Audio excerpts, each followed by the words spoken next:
I used to think my cat never apologized. Every time she scratched me or bit me when she had enough, she would just walk away. No guilt, no looking back. I thought that was just the nature of cats. They do not know how to apologize. Then I started seriously studying cat behavior after conflict. And what I found completely changed the way I see every moment between us. Cats do apologize. They just do not do it in the language we were taught to recognize. Stay until the end, because what I discovered last is something you have seen hundreds of times without ever knowing what it meant. Here is what most people believe. Cats are independent creatures with no complex social needs, and therefore they have no mechanism for reconciliation after conflict. But animal behavior researchers have known that is wrong for more than a decade. The problem is, no one has clearly explained what cat reconciliation actually looks like, because it does not resemble anything we would expect from an apology. And that gap is exactly why millions of cat owners have received an apology without ever knowing it. The first signal I missed for years turned out to be the simplest one. Every time something happened, every time she scratched me, or I accidentally startled her, she would leave, go to another room. And I would assume that was it. She was done caring. Then, somewhere between 15 and 30 minutes later, she would come back and sit down. Not on me, not touching me, just nearby. I thought she was just running her own schedule. I was wrong. In 2008, researchers specializing in post-conflict behavior in domestic cats documented a pattern they called proximity seeking, where a cat would voluntarily return to within about 3 feet, which is roughly 1 meter, of the individual they had just had a conflict with, without any signal from the other party. Not random, a deliberate move.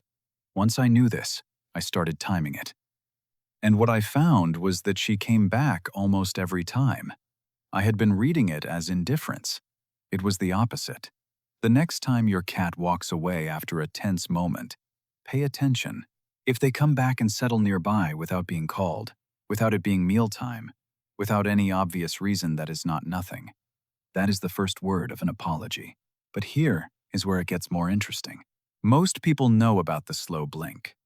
What most people do not know is that the context of that slow blink completely changes its meaning.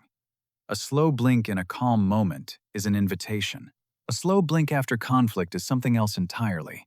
I noticed this for the first time when she bit me while I was petting her. I pulled my hand back. She ran off. About 20 minutes later, she was sitting on the arm of the couch, looking at me, and then she did it. Slow, long, deliberate. In 2020, researchers at the University of Sussex confirmed that the slow blink functions as a social signal, one that actively reduces the perceived level of threat between a cat and a human. They found that after cats performed this signal, they were significantly more likely to move closer. That means the slow blink is not just communication, it is an opening move. The timing is what matters. She was not just relaxing, she was extending something. And the research gave me the language to understand what I was seeing. If any of this is making you look at your cat differently, that is exactly why this channel exists. If your cat holds eye contact with you after a difficult moment and then slow blinks, do not look away. Slow blink back. You are not just responding to something cute, you are accepting an apology. And science actually backs up what comes next in a way I did not expect. This is the part I wish someone had told me sooner. After a scratch deep enough that I had to go find a bandage sometimes about 20 minutes later, I would feel her head lean against my ankle, gently. Slowly, I kept thinking it was just her being affectionate on her own schedule, completely unrelated to what had just happened. It was not. Researchers studying scent-marking behavior in cats at the University of Lincoln found that head bunting when a cat presses their forehead or cheek against an object activates scent glands located around the temples and cheeks. And this behavior is used specifically to re-establish social bonding signals after a disruption in the relationship. Not random affection, deliberate repair. The word repair is what stopped me. She was not just showing affection, she was actively remarking me as hers after a moment where that connection had cracked. That is not indifference. That is effort. When your cat presses their head against you after a tense moment, let the gesture complete itself. Do not pull away. Do not make it into a big thing. Just be there. They are doing something intentional. Something they do not do with just anyone. This is the part I wish I had known sooner. I documented this twice within 3 months. Both times it happened within an hour of a conflict. The first time was after she puffed up and hissed at me. The second, after I accidentally hurt her. Both times, she brought me something. The first time, it was a hair tie. The second time, it was a small toy mouse. I had footage of both. And when I reviewed the clips, I noticed her body language during the delivery was completely different from when she plays normally. Her head was lower. Her steps were slower. She set it down and then did not switch into hunting mode the way she usually would. Post-conflict object offering has been observed in multiple social species, including domestic cats, as a behavior that helps de-escalate tension and reopen positive interaction. The object itself is not what matters. The act of offering is the signal. That changed how I received those moments. Both times I had been focused on the object, wondering why she was bringing me a hair tie. I should have been focused on what the act itself meant. If your cat brings you something after a conflict and they set it down gently instead of continuing to play, do not dismiss it. Accept it. Acknowledge them. That moment has a purpose. Save this one. What comes last is something most people have seen hundreds of times and completely misread: the belly. I used to think this was her most confusing behavior. She would roll over, expose her stomach. I would reach out to pet it and she would grab my hand immediately. I thought it was a trap, a game. For a long time, I was honestly a little frustrated by it. Then I started paying attention to when it happened, and I realized the belly does not always carry the same message.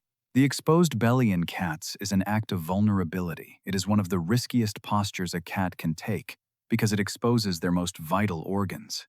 Research on social bonding in domestic cats shows that this posture, when directed toward a specific individual, functions as a maximum trust signal, not an invitation to touch, but a deliberate act of exposure.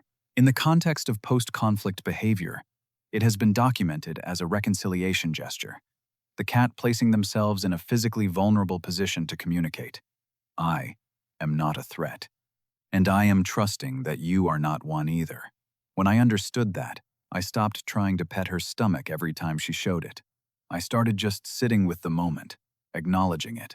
And the behavior started lasting longer. She would stay in that position for minutes instead of seconds. The next time your cat rolls over and exposes their belly after a difficult moment, do not reach for it. Just stay close. Let the gesture be what it is, because what they are offering is not an invitation to touch. It is a white flag, in the only language they have. Here is what I kept coming back to after all of this research. We have been asking the wrong question from the start. We keep asking whether cats really care, and then we look for evidence the way humans show they care. We look for guilt, a lowered head, a remorseful look, the things we do. But cats do not speak that language. They never have. They built their own across thousands of years of living alongside us. And it is a language made of proximity, of slow blinks, of a head resting gently against your ankle, of a small object placed quietly at your feet. Every one of those moments was something. You just did not have the translation yet. Your cat has apologized to you before, probably more than once. Probably just this week. They do not bow their heads. They do not look down at the floor. They come back and sit close to you. They hold your gaze and slow blink. They press their head against you. They bring you something and set it down in front of you. They roll over and expose the most vulnerable part of their body toward you. That is not just behavior. That is reconciliation in the only language they have. And if you want to understand the other side of this, not what your cat is saying to you, but what your cat is reading from you, I have a video about what I discovered after a week of hiding my stress from everyone around me. My cat knew on day 2. It picks up exactly where this one ends.